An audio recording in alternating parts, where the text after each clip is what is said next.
बीरबल ने राजा की मूर्खता को समझदारी में बदला। अकबर का दरबार उस समय के सबसे बुद्धिमान और बहसप्रिय लोगों से भरा रहता था। परंतु जब बात राजा की आई तो कई बार ऐसा भी हुआ जब अकबर भावनाओं में बहकर ऐसे निर्णय ले बैठते जो राजकीय दृष्टि से मूर्खतापूर्ण होते। और तब जिम्मेदारी बीरबल पर होती थी, बिना राजा की बेइज्जती किए उसकी मूर्खता को समझदारी में बदलना। भाग एक राजाज्ञा जो सबको हैरान कर गई। एक दिन अकबर बहुत प्रसन्न थे।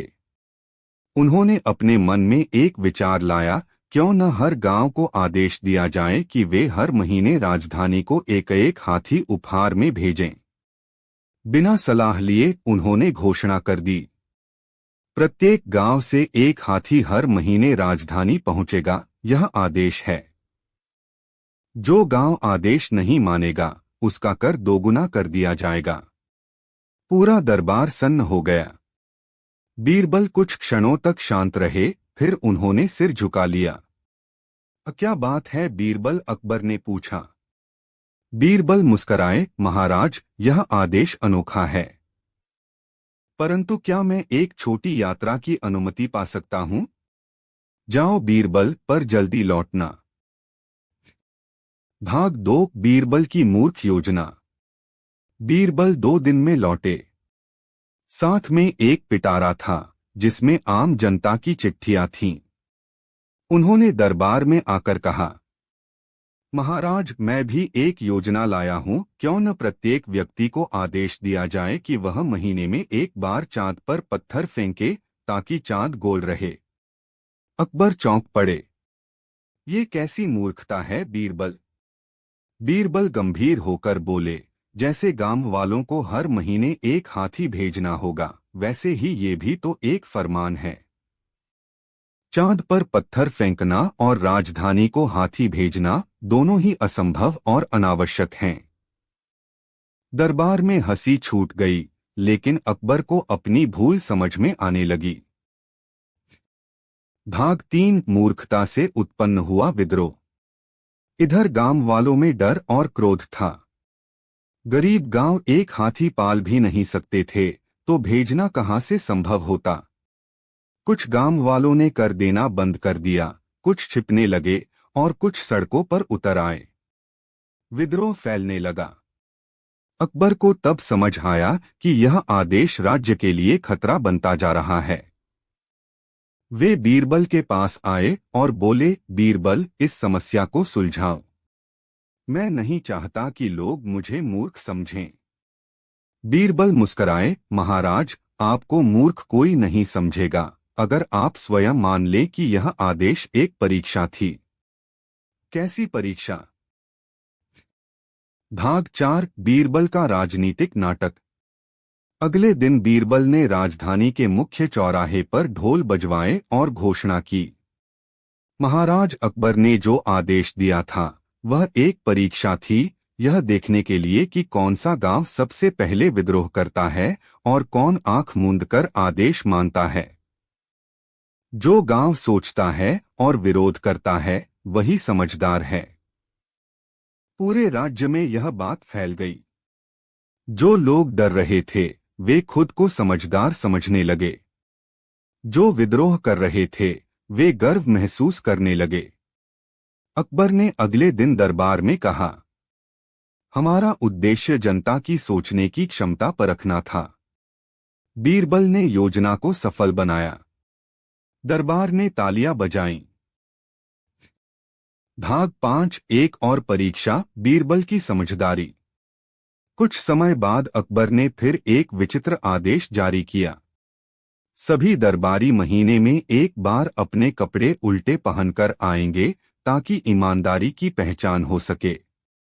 बीरबल ने अगले दिन एक दर्पण लेकर दरबार में रखा और कहा, महाराज, कपड़े उल्टे पहनना ईमानदारी की पहचान नहीं बल्कि दिखावा होगा। ईमानदारी को नापने का पैमाना कार्य होता है, वेशभूषा नहीं। अकबर फिर मुस्कराए। बीरबल, तुमने मेरी मूर्खता को समझदारी में बदल दिया। भाग 6 समझदारी फैलाने का बीरबल तरीका। बीरबल ने एक अभियान चलाया, सोचो फिर मानो। हर गांव में नाटक किए गए जिनमें राजा की मूर्ख आज्ञाओं पर व्यंग्य था, लेकिन अंत में बताया जाता था कि कैसे आलोचना से सुधार आता है। एक गांव में एक नाटक हुआ। राजा ने कहा, सूरज को रात में उगाओ। जनता बोली, महाराज रात अंधेरी क्यों होती है? राजा बोला, क्योंकि मूर्खता में कोई रोशनी नहीं होती। इस प्रकार बीरबल ने पूरे राज्य को सोचने की शक्ति दी, न सिर्फ राजा की बातों पर आंख मूंद कर चलना, बल्कि तर्क और विवेक से सोचन। भाग 7, दरबारी मूर्खता का अंत। राजा के कुछ दरबारी बीरबल से ईर्ष्या करते थे। उन्होंने एक योजना बनाई। क्यों न बीरबल से कहें कि राजा ने आदेश दिया है, हर दरबारी को रोज एक मुर्गा पालना है। बीरबल ने जब सुना तो मुस्कराए। उन्होंने अगली सुबह हर दरबारी को एक बकरी थमा दी। दरबार में जब सब मुर्गा लिए आए और बीरबल बकरी के साथ, तो राजा ने पूछा, यह क्या? बीरबल बोले, महाराज जब बात मूर्खता की हो तो मैं उसमें सबसे बड़ा हिस्सा नहीं ले सकता। राजा हंस पड़े। अब दरबार में तय हो गया, कोई आदेश बिना विचार के पास नहीं होगा। भाग 8, अंत की शिक्षा। राजा ने एक बार बीरबल से पूछा, बीरबल क्या मैं कभी समझदार राजा कहलाऊंगा? बीरबल ने कहा, महाराज आप पहले ही समझदार हैं, क्योंकि आपने अपनी मूर्खता को स्वीकार कर उससे सीखा। यही असली समझदारी है। अकबर ने कहा, तो क्या मेरी मूर्खता देश के लिए लाभकारी रही? बीरबल बोले, हाँ, अगर आपकी मूर्खता को कोई बीरबल समझदारी में बदल दे तो वो मूर्खता भी वरदान बन जाती है। निष्कर्ष। यह कहानी बताती है कि शासन में भूलें हो सकती हैं, परंतु उन्हें स्वीकार कर बुद्धिमत्तापूर्वक सुधार लिया जाए तो वही भूलें परिवर्तन का कारण बनती हैं। बीरबल ने केवल राजा की मूर्खता को ढका नहीं, बल्कि उसे ऐसा मोड़ दिया कि पूरे राज्य में विवेक और विचारशीलता की लहर दौड़ गई। भाग 9, समझदारी की पाठशाला, बीरबल की नई योजना। राजा अकबर की सोच अब बदल रही थी। बीरबल ने जिस सूझबूझ से मूर्खता को समझदारी में बदला, उसने राजा को बहुत प्रभावित किया। अकबर ने बीरबल को दरबार में बुलाकर कहा, बीरबल तुमने मुझे सोचने का तरीका सिखाया। अब मैं चाहता हूं कि पूरे राज्य को वही सिखाया जाए। बीरबल बोले, महाराज अगर आपकी अनुमति हो तो मैं पूरे राज्य में समझदारी की पाठशाला शुरू करना चाहता हूं। वहां बच्चों से लेकर बुजुर्गों तक को एक ही पाठ पढ़ाया जाएगा, सोचो फिर मानो। अकबर ने आदेश दिया। इस योजना के लिए खजाने से धन दिया जाएगा। हर गांव में एक बीरबल चाहिए। भाग 10, मूर्खता का महोत्सव। बीरबल ने एक विचित्र पर दिलचस्प योजना बनाई। हर वर्ष एक बार मूर्खता महोत्सव मनाया जाएगा, जिसमें हर गांव अपने सबसे बड़े मूर्ख निर्णय को एक नाटक में प्रस्तुत करेगा। लोग पहले तो हैरान हुए, लेकिन जब उन्होंने देखा कि इसका उद्देश्य हंसी मजाक नहीं बल्कि सीख देना है, तो वे जुड़ने लगे। एक गांव में नाटक हुआ। राजा ने आदेश दिया, सभी लोग आज से उल्टे नाम रखेंगे। लोग बोले, तब तो हम एक दूसरे को पहचानेंगे कैसे? जवाब आया, मूर्खता पहचानने के लिए नाम नहीं, काम देखो। इस नाटक को देखकर अकबर मुस्कराए और बोले, बीरबल मूर्खता की पहचान सिखाना ही असली समझदारी है। भाग 11, एक नया विरोध, दरबारी षड्यंत्र। बीरबल की लोकप्रियता से कुछ दरबारी चिढ़ गए। वे बोले, बीरबल को हटाया जाए, वह राजा से भी बड़ा हो गया है। उन्होंने मिलकर एक योजना बनाई। राजा को समझाया जाए कि बीरबल राज्य की नीतियों का मजाक उड़ाता है। अकबर के कानों तक बात पहुंची। उन्होंने गुस्से में बीरबल को बुलाया। बीरबल, क्या तुम मेरी नीतियों का मजाक बनाते हो? बीरबल ने शांत भाव से उत्तर दिया, नहीं महाराज, मैं नीतियों का नहीं, मूर्खताओं का मजाक उड़ाता हूं, ताकि अगली बार कोई मूर्खता नीति ना बन पाए। अकबर चुप हो गए, फिर मुस्कराए। बीरबल, ये जवाब वही दे सकता है जो दरबार में सबसे समझदार हो। भाग 12 बीरबल की परीक्षा। एक गांव की शिकायत। एक दिन एक गांव से शिकायत आई, बीरबल के बनाए शिक्षक हमें सोचने की बजाय डराने लगे हैं।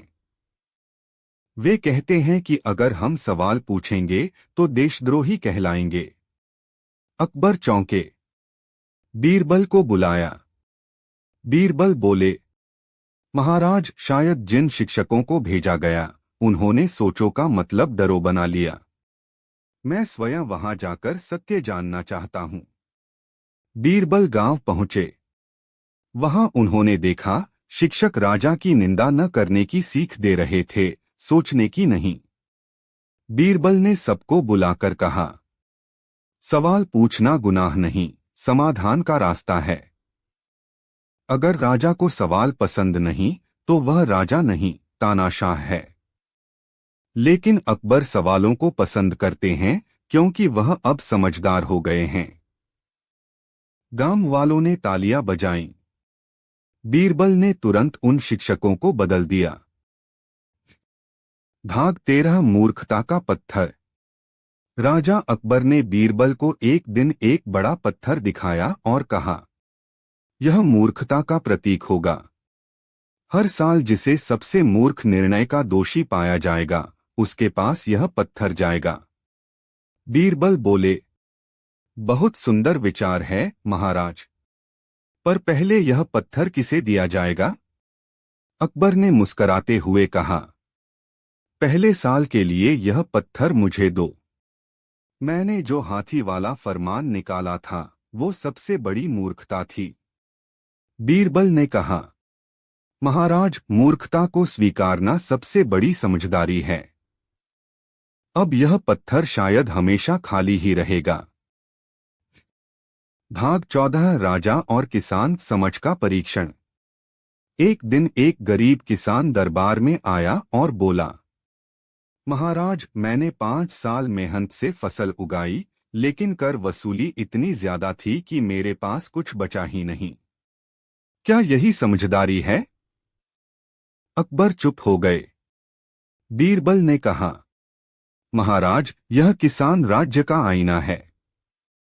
अगर वह खाली है तो राज्य भरा हुआ नहीं कहलाया जा सकता। अकबर ने कर कम कर दिया और किसान को उसकी जमीन वापस दी।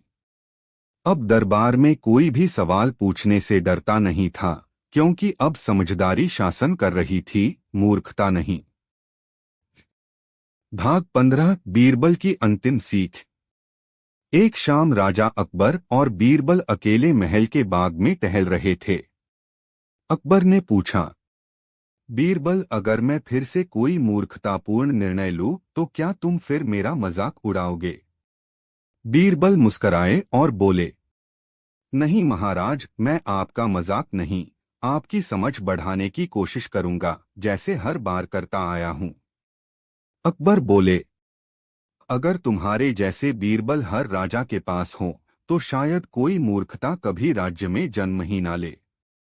बीरबल ने उत्तर दिया, महाराज, हर राजा के पास बीरबल नहीं होता, पर अगर राजा खुद सवाल पूछने लगे तो उसे बीरबल की जरूरत भी नहीं रहती। निष्कर्ष, एक राज्य एक विचार, सोचो फिर मानो। बीरबल की योजनाओं ने राज्य की दिशा बदल दी थी। अब जनता सवाल करती थी, विचार करती थी, बहस करती थी, लेकिन गुस्से से नहीं, समझदारी से। अकबर अब एक ऐसे राजा बन चुके थे जो निर्णय लेने से पहले सोचते और गलती हो तो स्वीकार भी करते। दरबार में अब हाँ महाराज कहने वाले कम थे और क्यों महाराज पूछने वाले अधिक। राजा की मूर्खता अब इतिहास बन चुकी थी और बीरबल की समझदारी भविष्य का रास्ता।